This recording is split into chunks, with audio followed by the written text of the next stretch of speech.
Welcome to the Rochester Institute of Technology and the Gene Policini Center, where tonight it's an Atlantic hockey showdown between the hometown Tigers and the Sacred Heart Pioneers. Number 14 for RIT is Jake Hamaker, the California native, is the Tigers' top point getter so far this season. The junior forward has 3 goals and 6 assists and has recorded at least 1 point in each of the Tigers' last 6 games. As for Sacred Heart, the Pioneers come to Rochester with a dangerous group of goal scorers.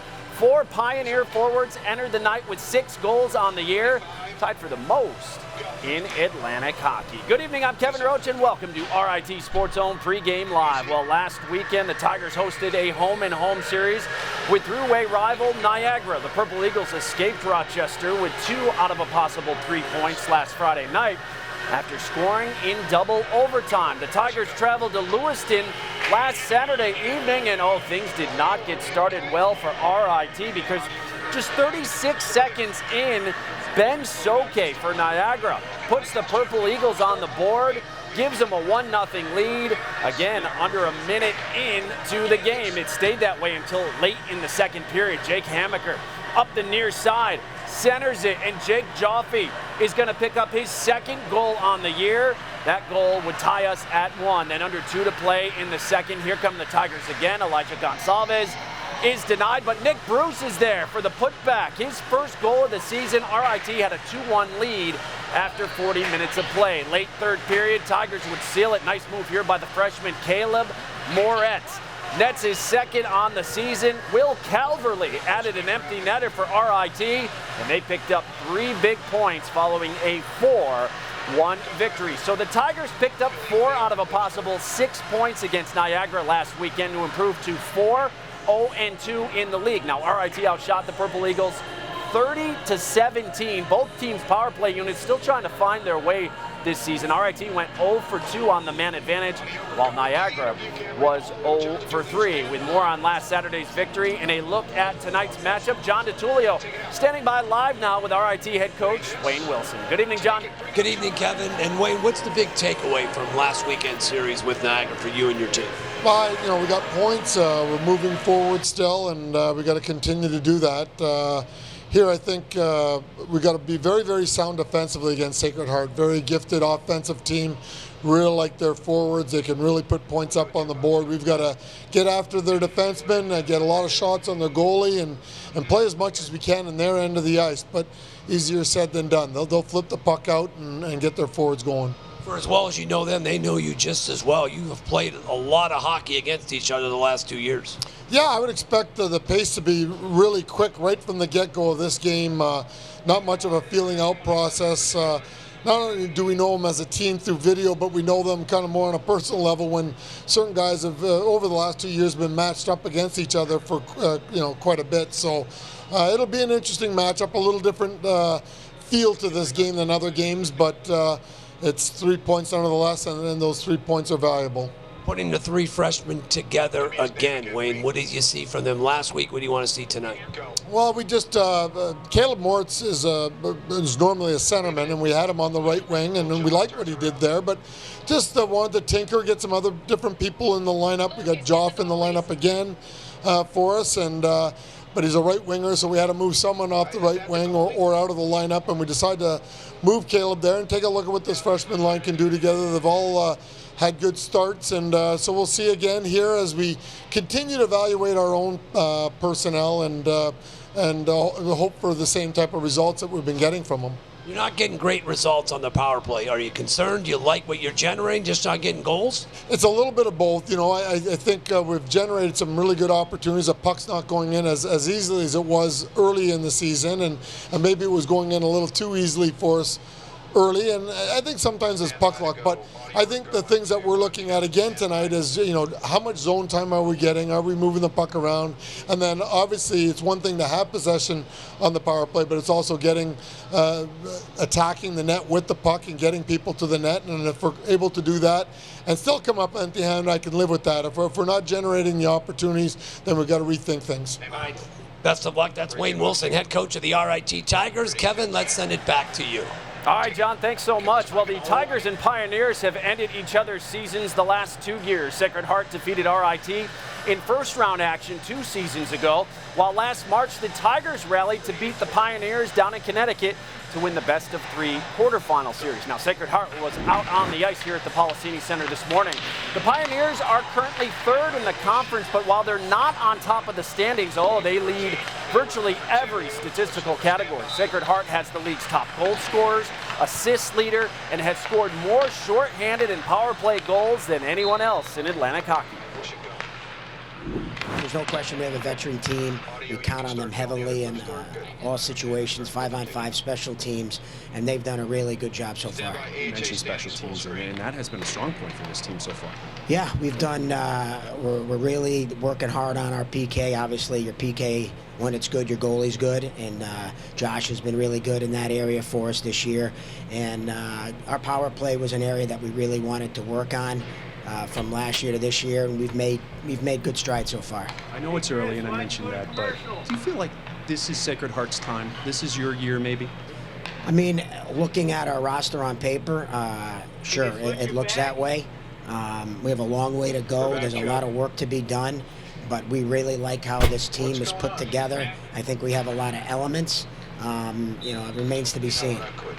Yeah, the Pioneers lead 13 different Atlantic hockey statistical categories, and depending on what Robert Morris does, the Pioneers could pull into a first-place tie with a win here tonight. Now, right now, the Colonials are 5-1, leading RIT by just a point. The Tigers are the league's only undefeated team. Air Force currently 4th after winning 3 straight, while Canisius and Niagara both still winless in the league, but that could end tonight when they meet at the Harbor Center. In the net for RIT this evening will be number 30, Logan Drackett. Drackett is 7-1-2 on the year, having played in all 10 games.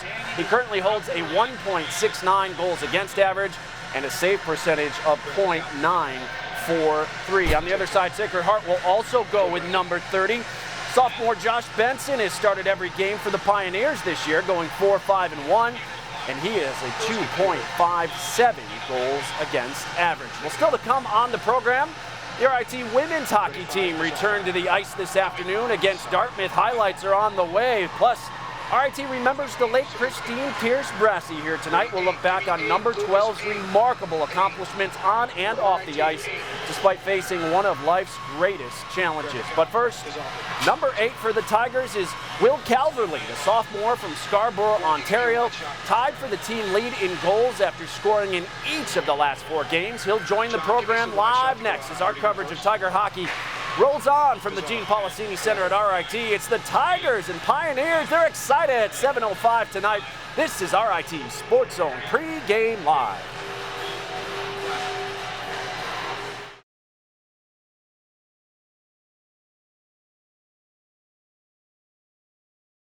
Handling by Claire in front. Secco's had a shot, but there's the goal, and that's Manello. His team leading 12. It comes on a power play, and that ties the game at 1. Thought he was going to take the shot. That goes, but he turned and saw him out of the corner of his eye, and he was set up perfectly. Really nothing Mike could do there. This little backhanded pass in front. Looks like Secco's going to take the shot, kind of drew the defense to him apt. And Norris kind of pinched it, and then just when they pitched, he slid it right over. It's a well-designed play. Play the fires, and that's off a skate to the near side. Apps will pinch. Sending it back up top to Brady. Brady knocked down in front of the rebound. Back in. The backhander by Eric Brown. That one you can count. And it's 2-1. Keeping the puck in the zone, finding the open player, being patient. Well executed there. Brown that time, yes, count it. Keeping that puck in, sliding it out. This is Brady. He'll take the shot. And there's Brown in front. They don't account for him. Big frame, able to muscle his way in there and get the backhanded rebound. That's big. I like what Apt did there. Apt didn't force it. Kept his head up, found Brady. Brady with the shot, and then Brown with the foul. Brown with an opportunity to seal this game away. Brown into the goal! And the Tigers up 3-1 with 40 seconds remaining. The Tigers and Pioneers have seen a lot of one another over the last few years. In fact, last season they met 7 times, including the playoffs. RIT leads the overall series with a record of 27-13-2, but Sacred Heart holds a 2-game edge in the last 10 meetings. The Pioneers are still in search of that first league championship. They've been close. They lost in the title game in 2004 and again in 2010. You might remember that game. It was the one RIT, their first one that they won back in 2010 to get to the NCAA tournament. Of course, that team went on to the Frozen Four in Detroit. Well, warm-ups are wrapping up as both teams are making their way back to their respective locker rooms for some final instructions before game time. RIT forward Will Calverley just stepping off the ice. He's standing by live now with our Kim Coffey. Kim? Thanks, Kevin. Will, this team has faced adversity so far this season, whether it's a tie game, overtime, a come-from-behind win in regulation. You guys have proven that you can take over a game if you need to. So what do you have to do to get out early tonight and set the pace of the game? We just got to skate today. They're a fast team. They're going to pressure us hard. We just got to make sure we compete with them and move our feet tonight. You guys have struggled with the power play the last few games. What do you have to do have you worked on anything different in practice this week to try to combat that? Yeah, we're working on some different plays. Obviously, a lot of teams know Brew likes to take his one-timers, so we're trying to implement some new plays so get some different looks out there. What are you expecting to see from Sacred Heart tonight? A fast team that likes to jump on the rushes, a lot of 4-on-2s, 3-on-2s for them, and then hopefully counterattack them. Well, thanks so much. Good luck tonight. Kevin? Former player in 1999 RIT alum Christine Pierce-Brassey, who passed away in April at the age of 43 after a battle with cancer. Tonight we look back on number 12's tremendous accomplishments on and off the ice. Christine Pierce-Brassey is remembered fondly by those who knew her. She glowed. People gravitated to her. She pulled people in. She was a giver, and she was a leader. Pierce-Brassey was a defenseman at RIT in the late 90s, but her hockey career was put on hold in the fall of '97 when she was diagnosed with Hodgkin's disease. She was someone who said, okay, here's a challenge, another challenge in life, and I'm going to overcome it, and she did. Pierce-Brassey returned to the ice in '98, and she thrived, finishing her Tiger career as a 3-year captain and a 2-time All-American. But her work off the ice was rewarded as well. In 1999, she became the first female and first Division III athlete to win the Hockey Humanitarian Award. I think it's about that word character. And she had substance, she had fiber, she had everything going for her internally. And that's what drove the whole thing.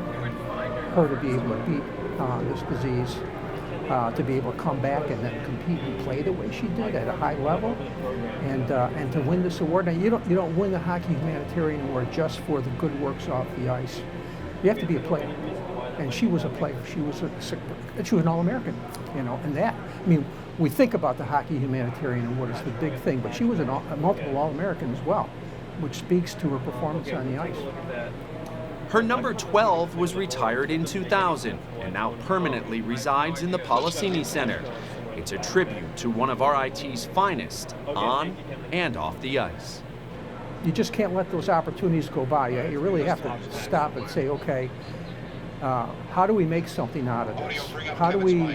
How do we convey this to student athletes as an opportunity for them to learn about what it takes to be a winner in the game of life? And she was the commensurate winner in the game of life. And so, take this number. Let's put this away for good, and this on display, and to people tell people, look at this is who she was. Let's all stop for a moment and think about what it took to do what she did. Tremendous inspiration. In addition to honoring her legacy here tonight, RIT is also launching the Christine Pierce-Brassey Endowed Hockey Fund, which will support the RIT women's hockey program in an effort to enhance the student-athlete experience. The fundraising goal is $25,000. For more information, visit RITathletics.com. The RIT women's hockey team back on home ice this afternoon facing Dartmouth. Tigers found themselves down 2 heading to the third, but they responded on the power play. Madison Itagaki scores her first collegiate goal to make it a 3-2 game. Then how about the effort here by Rachel Goff, racing ahead of 2 defenders, and Goff goes in and scores top shelf to tie the game at 3. Tigers were relentless in the third period. 6:20 remaining in regulation. And a tough break here for Dartmouth's Hannah Humphreys, the goaltender, coming out to clear the loose puck. Oh, she gives it right to Jordan Marchese, who scores the game winner. What an effort by the Tigers. They win for the 4th time in their last 5 games by a final of 4-3 this afternoon over Dartmouth. What a game. It's a doubleheader of hockey action again tomorrow here at the Policini Center. The RIT women's team will close out its series with Dartmouth. Face-off is at noon. You can grab your seats right now by visiting RITtickets.com. Faculty, staff, and students at RIT can get in free with a valid university ID. Well, still to come on the show, RIT assistant coach Dave Insulaco has been in the film room all week long. He'll join us live to help scout Sacred Heart. That comes up next. You're watching RIT Sports Zone Pre-Game Live.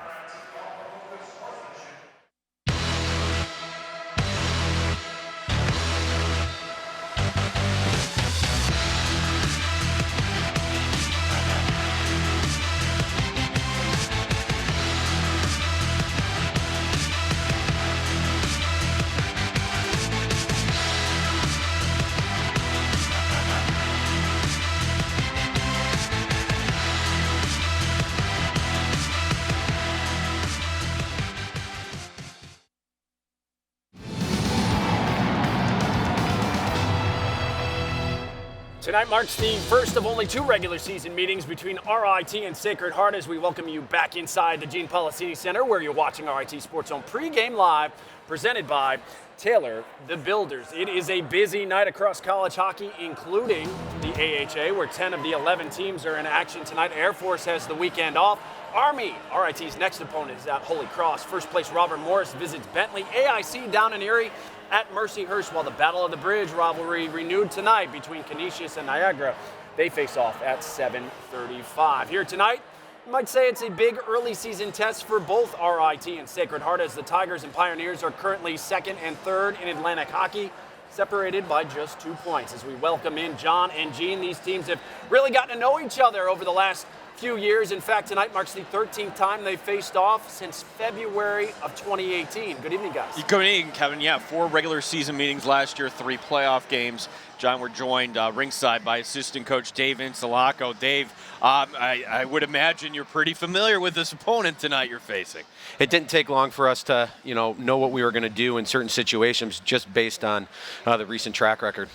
When you look at and even go back to last March, Dave, where all the chips were down, you guys come up with a big win against him last year. So what do you take away from that series? Does that carry over to this year at all? It gives us probably a little confidence knowing that we got down early in that series and were able to respond and win 2 straight. And, they're a really good hockey team. They didn't lose much from last year. Their forwards are exceptional. I'd say they're probably the best in our conference. So tonight's going to be a big test for us to see if we can play the right way, stay above the puck, and not deviate from playing a good defensive game. What is it they do well? Both their special teams units come in tonight doing with good percentages.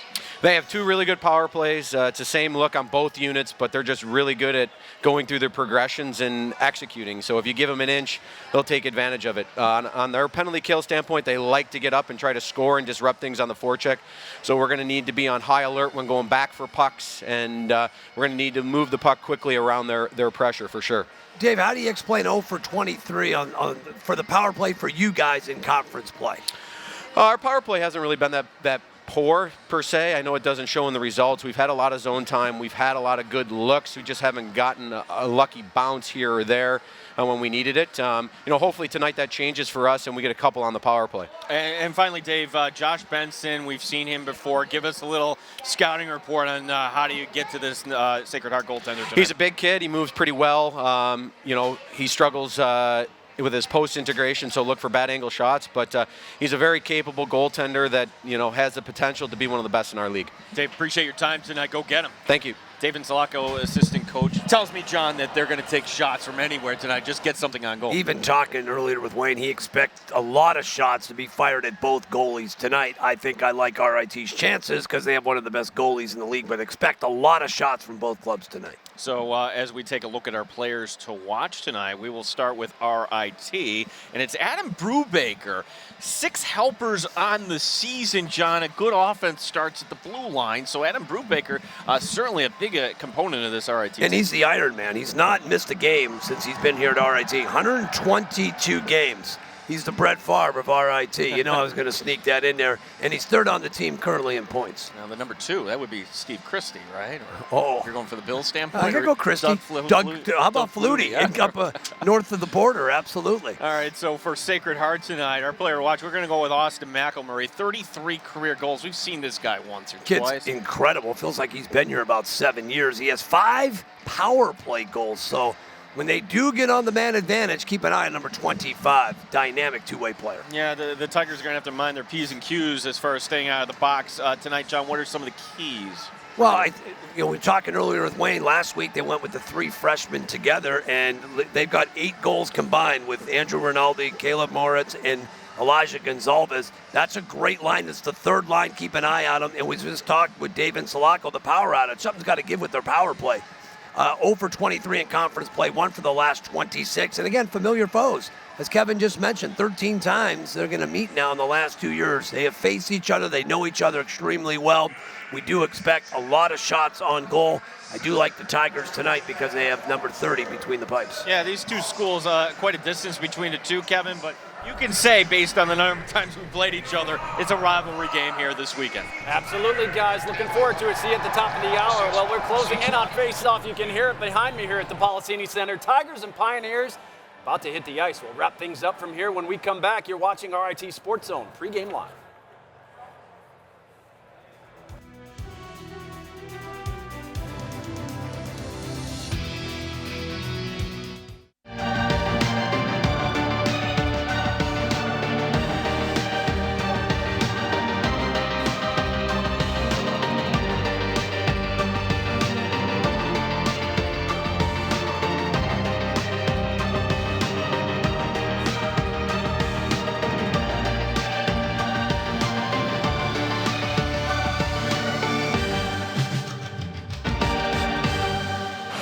Here at the Policini Center at RIT, where earlier this week, like most of the country, we set new records for snow and cold for early November. Not a video admissions is going to be looking to show anytime soon. Meanwhile, it's been 2 years since RIT and Three Heads Brewing unveiled an RIT-themed beer. Well, fans of the seasonal brew will be happy to know that earlier this week, Tiger Blood IPA was canned and distributed.